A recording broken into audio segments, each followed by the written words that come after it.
Hello friends, আজি এই ভিডিঅ'টোত আপোনাক জনাম কেনেকৈ SBI একাউণ্ট ওপেন কৰিব অনলাইন। ব্ৰাঞ্চ ভিজিট নকৰাকৈ কোনো ধৰণৰ পেপাৰ ৱৰ্ক নথকাকৈ ঘৰৰ পৰাই আপোনাৰ মোবাইলৰ পৰাই অনলাইন একাউণ্ট ওপেন কৰিব পাৰিব আৰু ইণ্টাৰনেট বেংকিং লগতে ব্যৱহাৰ কৰিব পাৰিব। তাৰ বাবে আপোনাৰ মোবাইলত এটা এপছ ইনষ্টল কৰিব লাগিব য়োনো SBI আৰু এই এপছটো অফিচিয়েল এপছ হয় SBI আৰু ইয়াৰ জৰিয়তে আপুনি ইণ্টাৰনেট বেংকিং ব্যৱহাৰ কৰিব পাৰিব। এপছটো ইনষ্টল কৰাৰ পাছত ওপেন কৰিব। নেক্সট এই পেজটো আহি যাব নিউ একাউণ্ট ওপেন কৰিবৰ কাৰণে ছেকেণ্ড অপশ্যনত ক্লিক কৰিব নিউ টু SBI। তাৰপিছত ইয়াত আপুনি দেখিবলৈ পাইছে প্ৰথমে অপন ছেভিং একাউণ্ট প্ৰথম অপশ্যনটো ক্লিক কৰিব। তাৰপিছত ইয়াত দেখিবলৈ পাইছে without branch visit and with branch visit. যদি ব্ৰাঞ্চ ভিজিট নকৰাকৈ একাউণ্ট ওপেন কৰিব বিচাৰে তেনেহ'লে উইদাউট ব্ৰাঞ্চ ভিজিট অপশ্যনত প্ৰথম অপশ্যনটো ক্লিক কৰিব লাগিব। নেক্সট এই পেজটো আহি যাব ইয়াত আপুনি দেখিবলৈ পাইছে ইনষ্টাৰ ছেভিং একাউণ্ট ওপেন কৰিব পাৰিব ফুল KYC account verified to get Euro video' calls. আপুনি ভিডিঅ' কলৰ জৰিয়তে ফুল KYC কমপ্লিট হ'ব আৰু একাউণ্ট কমপ্লিট হৈ যাব। ন' লিমিট একাউণ্ট বেলেঞ্চ, কোনো ধৰণৰ লিমিট নাথাকে, আপোনাৰ যিটো ট্ৰানজেকশ্যনৰ কোনো ধৰণৰ লিমিট নাথাকে, মানে এটা bank account saving bank account আপুনি অনলাইন ওপেন কৰিব পাৰিব এই এপছৰ জৰিয়তে। ইয়াত অপশ্যন দেখিবলৈ পাইছে ছাবমিট অপশ্যনত ক্লিক কৰি দিব। তাৰপিছত ইয়াত দেখিবলৈ পাইছে insta flash saving account start new application আৰু নতুন এপ্লিকেশ্যন ষ্টাৰ্ট কৰিবৰ কাৰণে প্ৰথম অপশ্যনটো ক্লিক কৰি দিব। যদি কিবা কাৰণত আপুনি কমপ্লিট কৰি থাকোঁতে ফৰ্মখন ফিল কৰি থাকোঁতে যদি কেঞ্চেল হৈ যায় তেনেহ'লে ৰিজিউম এপ্লিকেশ্যনত ক্লিক কৰি আকৌ আগৰ ফৰ্মখনকে কমপ্লিট কৰিব পাৰিব। চ' আমি প্ৰথম ষ্টাৰ্ট কৰিম ষ্টাৰ্ট নিউ এপ্লিকেশ্যন। আৰু ইয়াত দেখিবলৈ পাইছে কেনেকৈ আপোনাৰ একাউণ্টটো কমপ্লিট হ'ব, কেইটা ষ্টেপ ফ'ল' কৰিব লাগিব, সকলোখিনি ইয়াত ডিটেইলছ দিয়া আছে। ফুল KYC ভিডিঅ' কল জৰিয়তে হ'ব, পেপাৰলেছ ৱৰ্ক হ'ব, ন' ব্ৰাঞ্চ ভিজিট প্ৰয়োজন নাথাকে ব্ৰাঞ্চৰ ভিজিট কৰিবৰ কাৰণে, আৰু ৰূপৰ ডেবিট কাৰ্ড আপুনি পাব এণ্ড বাকী পান কাৰ্ড আৰু প্ৰয়োজন হ'ব, আধাৰ কাৰ্ড আপোনাক প্ৰয়োজন হ'ব, সেইখিনি ইয়াত মেনশ্যন কৰা আছে। আৰু ইয়াত টাৰ্মছ এণ্ড কণ্ডিশ্যনখিনি এগ্ৰী কৰিব এণ্ড নেক্সট অপশ্যনত ক্লিক কৰি দিব। নেক্সট এই পেজটোত আপুনি দেখিবলৈ পাব কেনেকৈ একাউণ্ট কমপ্লিট কৰিব পাৰিব, সকলোখিনি ডিটেইলছ দিয়া আছে, কেইটা ষ্টেপ ফ'ল' কৰিব লাগিব, 6টা ষ্টেপছ টোটেল ফ'ল' কৰিব লাগিব, ইয়াত ন'টিফিকেশ্যন দিয়া আছে। আৰু মই এই ভিডিঅ'টোত আপোনাক ষ্টেপ বাই ষ্টেপ সকলোখিনি প্ৰচেছ জনাম, কোনো চিন্তা কৰিবলগীয়া কথা নাথাকে। এই ভিডিঅ'টো কমপ্লিট চোৱাৰ পাছত আপুনি নিজে এটা একাউণ্ট ঘৰৰ পৰাই অনলাইন ওপেন কৰি ল'ব পাৰিব ফুল KYC জৰিয়তে। চ' নেক্সট অপশ্যনত ক্লিক কৰি দিব। তাৰপিছত ইয়াত আপুনি মোবাইল নাম্বাৰ এণ্টাৰ কৰিব লাগিব, মোবাইল নাম্বাৰটো এণ্টাৰ কৰি দিব। নেক্সট ইয়াত দেখিবলৈ পাইছে ইমেইল আইডিটো অপশ্যনেল হয়, যদি আপুনি ইমেইল ID দিব বিচাৰে দিব পাৰে যদি আপোনাৰ ওচৰত আছে, আৰু যদি ইমেইল ID নিদিলেও প্ৰব্লেম নাথাকে, এইটো অপশ্যনেল, কিন্তু মোবাইল নাম্বাৰ দিবই লাগিব। আৰু যিটো মোবাইল নাম্বাৰ দিব সেইটো বেংক একাউণ্টৰ লগত লিংক হ'ব আৰু ভৱিষ্যতে সেই মোবাইল নাম্বাৰটোৰ জৰিয়তে ট্ৰানজেকশ্যন আপুনি কৰিব পাৰিব। চ' মোবাইল নাম্বাৰ এণ্টাৰ কৰি ছাবমিট অপশ্যনত ক্লিক কৰি দিব। আৰু মোবাইল নাম্বাৰত এটা OTP আহিব, OTPটো আপুনি ইয়াত এণ্টাৰ কৰি দিব। আৰু যদি কিবা কাৰণত OTP নাহে, ৰিচেণ্ড OTPত আপুনি ক্লিক কৰি OTP আকৌ ৰিচেণ্ড কৰিব পাৰে। OTP এণ্টাৰ কৰাৰ পাছত ছাবমিট অপশ্যনত ক্লিক কৰি দিব।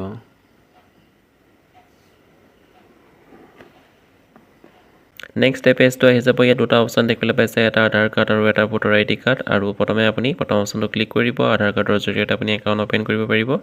চ' প্ৰথমে ইয়াত আপুনি আধাৰ কাৰ্ডৰ নাম্বাৰটো এণ্টাৰ কৰি দিব, তাৰপাছত গেট OTPত ক্লিক কৰিব, যিটো মোবাইল নাম্বাৰ লিংক আছে আধাৰ কাৰ্ডৰ লগত সেই মোবাইল নাম্বাৰটো এটা OTP আহিব, OTP ভেৰিফাই হৈ যোৱাৰ লগে লগে আধাৰ কাৰ্ডৰ পৰা সকলোখিনি ডিটেইলছ লৈ ল'ব। আৰু নেক্সট আপুনি ইয়াত আধাৰ কাৰ্ডৰ নাম্বাৰটো এণ্টাৰ কৰি দিব আৰু গেট OTPত ক্লিক কৰি দিব।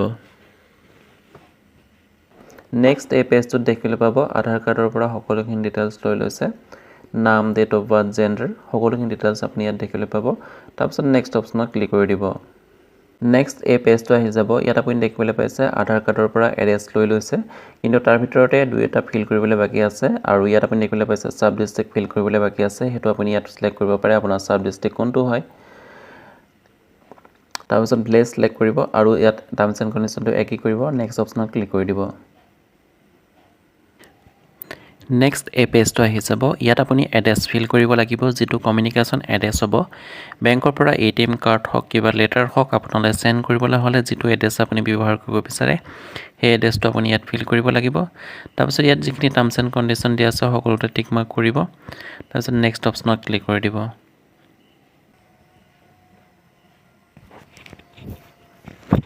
নেক্সট এই পেজটো আহি যাব ইয়াত আপুনি দেখিবলৈ পাইছে পান কাৰ্ডৰ নাম্বাৰটো এণ্টাৰ কৰিবৰ কাৰণে অপশ্যন আহিছে ইয়াত আপোনাৰ পান কাৰ্ডৰ নাম্বাৰটো এণ্টাৰ কৰি দিব পান কাৰ্ডৰ নাম্বাৰ এণ্টাৰ কৰাৰ পাছত নেক্সট অপশ্যনত ক্লিক কৰি দিব নেক্সট এই পেজটো আহি যাব ইয়াত যিখিনি ডিটেইলছ আহিছে সেইখিনি আপুনি ফিল কৰিব লাগিব যেনে ধৰি লওক আপোনাৰ এডুকেশ্যন কোৱালিফিকেশ্যন কি হয় সেইটো আপুনি ইয়াত সিলেক্ট কৰিব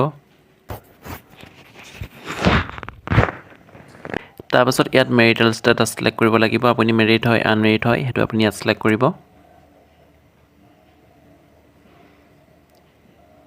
নেক্সট এই পেজটো আহি যাব ইয়াত আপুনি সিলেক্ট কৰিব লাগিব ক'ত জন্ম হৈছিল আপোনাৰ জন্মৰ ঠাইডোখৰ নাম কি ইয়াত আপুনি লিখি দিব তাৰপিছত ইয়াত সিলেক্ট কৰিব লাগিব ফাদাৰ্ছ নেম ফাদাৰ প্ৰথমৰ নামৰ আগত কি লিখে সেইটো সিলেক্ট কৰিব তাৰপিছত আপুনি ফাৰ্ষ্ট নেমটো লিখিব আপোনাৰ দেউতাৰ প্ৰথম নেমটো মিডল নেম থাকিলে লিখিব সেকেন্ড লাষ্ট নেম থাকিলে লিখিব আৰু mother first name middle name last name লিখিব লাগিব তাৰপিছত নেক্সট এই ঘৰটোত টিক মাৰ্ক কৰিব আৰু নেক্সট অপশ্যনত ক্লিক কৰি দিব নেক্সট সিলেক্ট কৰিব লাগিব অকুপেশ্যন কি কাম কৰে সেইটো আপুনি সিলেক্ট কৰিব লাগিব সাৰ্ভিস কৰে বা বিজনেছ কৰে কি সিলেক্ট কৰিব নেক্সট এই পেজটো আহি যাব ইয়াত আপুনি এনুৱেল ইনকাম সিলেক্ট কৰিব লাগিব কিমান আপোনাৰ এনুৱেল ইনকাম হয় সেইটো আপুনি ইয়াত লিখি দিব তাৰপিছত ৰিলিজন সিলেক্ট কৰিব তাৰপিছত কেটাগৰী সিলেক্ট কৰিব জেনেৰেল OBC কি হয় সেইটো কেটাগৰী সিলেক্ট কৰি ল'ব নেক্সট এই পেজটো আহি যাব ইয়াত আপুনি নমিনি ডিটেইলছ এণ্টাৰ কৰিব লাগিব প্ৰথমে ইয়াত নমিনি নাম লিখি দিব তাৰপিছত নমিনি লগত কি ৰিলেশ্যন হয় সেইটো লিখিব ডেট অফ বাৰ্থ লিখি দিব নমিনিৰ ডেট অফ বাৰ্থটো ইয়াত লিখি দিব তাৰপিছত নেক্সট অপশ্যনত ক্লিক কৰি দিব নেক্সট এই পেজটো আহি যাব ইয়াত আপুনি দেখিবলৈ পাইছে নমিনি এড্ৰেছ এণ্টাৰ কৰিবৰ কাৰণে অপশ্যন আহিছে ইয়াত আপুনি নমিনি এড্ৰেছ এণ্টাৰ কৰিব লিখি দিব সকলোখিনি ফিল কৰি তাৰপিছত নেক্সট অপশ্যনত ক্লিক কৰি দিব নেক্সট এই পেজটো আহি যাব ইয়াত ব্ৰাঞ্চ সিলেক্ট কৰিব লাগিব কোনটো ব্ৰাঞ্চত আপুনি একাউণ্ট ওপেন কৰিব বিচাৰে আপোনাৰ ঘৰৰ ওচৰত যেটো ব্ৰাঞ্চ হয় সেই ব্ৰাঞ্চটো আপুনি সাৰ্চ কৰিব পাৰে আৰু যেটো ব্ৰাঞ্চত আপুনি একাউণ্ট বনাব বিচাৰে সেই ব্ৰাঞ্চতে আপোনাৰ একাউণ্ট ক্ৰিয়েট হৈ যাব অনলাইন আপুনি একাউণ্ট ওপেন কৰিছে হেতু কথা নহয় যে আপুনি আপোনাৰ ওচৰৰ ব্ৰাঞ্চ সিলেক্ট কৰিব নোৱাৰিব যেটো ব্ৰাঞ্চত আপুনি সুবিধা কৰিব পাৰিব ভৱিষ্যতে লেনদেন কৰিবৰ কাৰণে সেই ব্ৰাঞ্চতে আপুনি ইয়াত সিলেক্ট কৰি ল'ব পাৰে সো ইয়াত ব্ৰাঞ্চ সাৰ্চ কৰিব যেটো ওচৰৰ ব্ৰাঞ্চ হয় ইয়াত ব্ৰাঞ্চ নেম সাৰ্চ কৰিবলৈ ব্ৰাঞ্চ নেমটো লিখি দিব যেটো ব্ৰাঞ্চ হয় ইয়াত আপুনি দেখিবলৈ পাইছে যেটো ব্ৰাঞ্চ মই সাৰ্চ কৰিছো ব্ৰাঞ্চটো আহি গৈছে আৰু ইয়াত আপুনি টিক মাৰ্ক কৰি ব্ৰাঞ্চটো সিলেক্ট কৰিব আৰু নেক্সট অপশ্যনত ক্লিক কৰি দিব যেটো ব্ৰাঞ্চ আপুনি সিলেক্ট কৰিছিলে হেতু ব্ৰাঞ্চতে একাউণ্ট ওপেন হৈ যাব আৰু নেক্সট অপশ্যনত ক্লিক কৰিব ব্ৰাঞ্চৰ এড্ৰেছটো আহি গৈছে আপুনি কনফাৰ্ম কৰি ল'ব যে হয় হেতুৱে ব্ৰাঞ্চ হয় তাৰপিছত নেক্সট অপশ্যনত ক্লিক কৰি দিব নেক্সট এই পেজটো আহি যাব ইয়াত আপুনি দেখিবলৈ পাইছে যিখিনি টাৰ্মছ এণ্ড কণ্ডিশ্যন দিয়া আছে সেইখিনি ৰিড কৰিবৰ কাৰণে কৈছে আৰু আপুনি এইখিনি ৰিড কৰি চাব পঢ়ি চাব তাৰপিছত ইয়াত টাৰ্মছ এণ্ড কণ্ডিশ্যনখিনি এগ্ৰি কৰিব ইয়েছ কৰিব হয় আপুনি এইখিনি কমপ্লিট ৰিড কৰিলে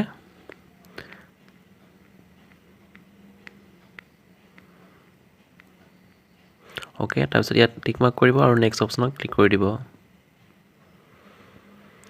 ওকে লাষ্ট আপোনাৰ মোবাইল নম্বৰ এটা OTP যাব যেটো ৰেজিষ্ট্ৰেচন মোবাইল নম্বৰ হয় আপুনি বেংক একাউণ্টৰ লগত লিংক কৰিছিলে প্ৰথম ৰেজিষ্ট্ৰেচন কৰিবৰ কাৰণে OTP টো ইয়াত চাই ল'ব চাই এন্টাৰ কৰিব আৰু নেক্সট অপশ্যনত ক্লিক কৰি দিব যদি কিবা কাৰণত OTP নাহে ৰিসেন্ট OTP কৰিব পাৰে আৰু আপোনাৰ OTP আকৌ আহি যাব নেক্সট এই পেজটো আহি যাব ইয়াত আপুনি দেখিবলৈ পাইছে ডেবিট কাৰ্ডৰ ডিটেইলছ এন্টাৰ কৰিবৰ কাৰণে অপশ্যন আহিছে ইয়াত আপোনাৰ নামটো আহি যাব আৰু যদি আপুনি ডেবিট কাৰ্ডৰ ওপৰত বেলেগ নাম ৰখাটো বিচাৰে বা আপোনাৰ নামটো নিবিচাৰে তেনেহলে আপুনি নামটো ইয়াত বেলেগ নাম এন্টাৰ কৰিব পাৰে সিলেক্ট কৰি ল'ব পাৰে যেটো নাম আপুনি ডেবিট কাৰ্ডৰ ওপৰত ৰাখিব বিচাৰে তাৰপিছত ইয়াত দেখিবলৈ পাইছে 15 দিনৰ ভিতৰত ডেবিট কাৰ্ড আপোনাক যেটো আধাৰ কাৰ্ডৰ এড্ৰেছ আপুনি ইয়াত দিছিলে সেই আধাৰ কাৰ্ডৰ এড্ৰেছত 15 দিনৰ ভিতৰত আপোনাৰ ঘৰলৈ আহি যাব আৰু যদি আপুনি এগ্ৰি কৰিব বিচাৰে নেক্সট অপশ্যনত ক্লিক কৰি দিব নেক্সট এই পেজটো আহি যাব ইয়াত আপুনি দেখিবলৈ পাইছে এটা টোকন নাম্বাৰ জেনেৰেট হৈ আহিছে এই টোকন নাম্বাৰটো আপুনি ৰাখি ল'ব আৰু ভিডিও KYC কৰিবৰ কাৰণে টোকন নাম্বাৰটো প্ৰয়োজন হ'ব আৰু ইয়াত টোকন নাম্বাৰটো 3 ডেজ ভ্যালিডিটি আছে মানে 3 দিনৰ ভিতৰতে আপুনি ভিডিও KYC কমপ্লিট কৰিব লাগিব SBI এজন এজেন্টৰ লগত আপুনি ভিডিও কলত কথা পাতিব লাগিব আৰু কথা পাতি আপুনি আপোনাৰ আধাৰ কাৰ্ডৰ অৰিজিনাল কপি পান কাৰ্ডৰ অৰিজিনাল কপি আপুনি দেখাব লাগিব তাৰপিছত আপুনি এটা সিগনেচাৰ কৰি দেখাব লাগিব এখন ব্ল্যাঙ্ক পেপাৰ আৰু আপুনি যেতিয়া ভিডিও কল কৰিবলৈ ল'ব তেতিয়া আপুনি আপোনাৰ মোবাইলৰ পৰা ভিডিও কল কৰিব আৰু লগত এখন ব্লেংক পেপাৰ ৰাখিব, পান কাৰ্ড অৰিজিনেল ৰাখিব, দেখাব লাগিব পান কাৰ্ডটো আৰু আপোনাৰ ভিডিঅ' কলৰ জৰিয়তে আপোনাৰ একপি ফটো ক্লিক কৰি ল'ব আৰু চিগনেচাৰ কৰি দেখাবলৈ ক'ব ব্লেংক পেপাৰত। আপুনি এটা নীলাৰ বা ক'লাৰ ৰঙৰ পেন ৰাখিব লগত আৰু এখন ব্লেংক পেপাৰ ৰাখিব আৰু চিগনেচাৰ কৰি দিব আৰু কিছুমান বেছিক কুৱেশ্যন সুধিব, যেনে ধৰি লওক আপুনি যিখন ফৰ্ম ফিল কৰিছিলে সেই ফৰ্মখনৰ বিষয়ে সুধিব, যেনে ধৰি লওক আপুনি কিমান মিনিমাম ইনকম আপোনাৰ ফৰ্মত ফিল কৰিছিলে বা আপোনাৰ দেউতাৰ নামটো কি আছিলে, আপোনাৰ এড্ৰেছ কি আছিলে, আপোনাৰ ডিষ্ট্ৰিক্ট কি আছিলে, আপুনি ব্ৰাঞ্চ কোনটো চিলেক্ট কৰিছে, এনেধৰণৰ কুৱেশ্যন কৰিব। মানে তেওঁলোকে কনফাৰ্ম কৰিব বিচাৰে যে যিটো বেংক একাউণ্ট অ'পেন কৰিছে হয় প্ৰকৃততে সেইটোৱে আপুনিয়ে অ'পেন কৰিছে, বেলেগে কোনো ধৰণৰ ইনভলভ নাই সেই বেংক একাউণ্ট অ'পেন কৰাত, সেইখিনি কনফাৰ্ম কৰে। আৰু লগতে আপোনাক সুধিব পাৰে যে আপোনাৰ আজি যিটো ডেটত আপুনি ভিডিঅ' কল কৰিছিলে সেই ডেটটো কি হয়, সেনে ধৰণৰ বেছিক ইনফৰ্মেশ্যন যিখিনি ফৰ্ম ফিল কৰিছিলে তাৰ ভিতৰতে সুধিব, বেলেগ ধৰণৰ কোনো বিশেষ একো টেনশ্যন ল'বলগীয়া কথা নাথাকে। আৰু তাৰপিছত আপুনি ইয়াত দেখিবলৈ পাইছে এগ্ৰী কৰিব যে হয় সেইখিনি আপুনি মানি ল'ব যে 3 দিনৰ ভিতৰতে আপুনি ফুল KYC কৰিব। আৰু যদি ফুল KYC 3 দিনৰ ভিতৰত কৰিব নোৱাৰে তেতিয়াও প্ৰব্লেম নাথাকে, তেতিয়া কি কৰিব লাগিব, ফুল KYC কাৰণে আপুনি ব্ৰাঞ্চ ভিজিট কৰিব লাগিব। যিটো ব্ৰাঞ্চত আপুনি বেংক একাউণ্ট অ'পেন কৰোঁতে চিলেক্ট কৰিছিলে সেই ব্ৰাঞ্চত ভিজিট কৰি ফুল KYC কৰিব লাগিব, মানে আধাৰ কাৰ্ড পান কাৰ্ড আকৌ জমা দিব লাগিব। আৰু এতিয়া আপুনি ভিডিঅ' KYC কৰিবৰ কাৰণে ইয়াত দেখিবলৈ পাইছে টিকমাৰ্ক কৰিলে এণ্ড নেক্সট অপশ্যনত ক্লিক কৰি দিব। নেক্সট এই পেজটো আহি যাব ভিডিঅ' KYC প্ৰচেছ, কি লাগিব সেইখিনি মেনশ্যন কৰা আছে, মই অলৰেডি ক'লোৱেই কি আপোনাৰ প্ৰয়োজন হ'ব। তাৰপিছত নেক্সট অপশ্যনত ক্লিক কৰি দিব। তাৰপিছত ইয়াত দেখিবলৈ পাইছে ষ্টাৰ্ট ভিডিঅ' কল, আপুনি ভিডিঅ' কল ষ্টাৰ্ট কৰিবৰ কাৰণে ষ্টাৰ্ট ভিডিঅ' কল অপশ্যনত ক্লিক কৰি দিয়াৰ লগে লগে আপোনাৰ ভিডিঅ' কল ষ্টাৰ্ট হৈ যাব, এজন এজেণ্টে আপোনাৰ লগত কথা পাতিব। আৰু ভিডিঅ' কল কৰোঁতে 3 পৰা 5 মিনিট সময় লাগিব পাৰে। আৰু যাতে ভিডিঅ' কল কৰোঁতে বেলেগ থাৰ্ড ব্যক্তি বা দ্বিতীয় ব্যক্তি আপোনাৰ ওচৰত নাথাকে বা কাৰো সহায় নোলোৱাকৈ আপুনি ভিডিঅ' কল কৰে। আৰু ভিডিঅ' কল কৰোঁতে আপোনাৰ মোবাইলৰ নেটৱৰ্ক ভাল হ'ব লাগিব এণ্ড যিটো পোহৰ হয় ভাল এটা পোহৰত থাকিব লাগিব, যাতে স্পষ্টকৈ আপোনাক দেখা পায় বা আপুনি যিখিনি ডকুমেণ্ট তেওঁক দেখাব সেইখিনি যাতে স্পষ্টকৈ দেখা পায়। ষ্টাৰ্ট ভিডিঅ' কলত ক্লিক কৰি দিয়াৰ লগে লগে এজেণ্ট এজনে আপোনাৰ ভিডিঅ' কলৰ লগত আহি যাব। কিন্তু মই এতিয়া ভিডিঅ' কল ষ্টাৰ্ট নকৰোঁ, কাৰণ মই ভিডিঅ' এতিয়া নাইটত ৰেকৰ্ড কৰি আছোঁ। যদি আপুনি ভিডিঅ' কল কৰিব বিচাৰে তেনেহ'লে মৰ্ণিং 8 AM পৰা নাইট 9 PM ভিতৰত আপুনি ভিডিঅ' কল কৰিব পাৰে। চ' আশা কৰিছোঁ আপুনি অনলাইন SBI একাউণ্ট কেনেকৈ অ'পেন কৰিব পাৰি ঘৰৰ পৰাই সকলোখিনি প্ৰচেছ বুজি পালে। আগলৈ এনেধৰণৰ ইনফৰ্মেটিভ ভিডিঅ' পাই থাকিবলৈ চেনেলটো ছাবস্ক্ৰাইব কৰিবলৈ নাপাহৰিব। আকৌ লগ পাম নতুন এটা ভিডিঅ'ত, তেতিয়ালৈকে নমস্কাৰ।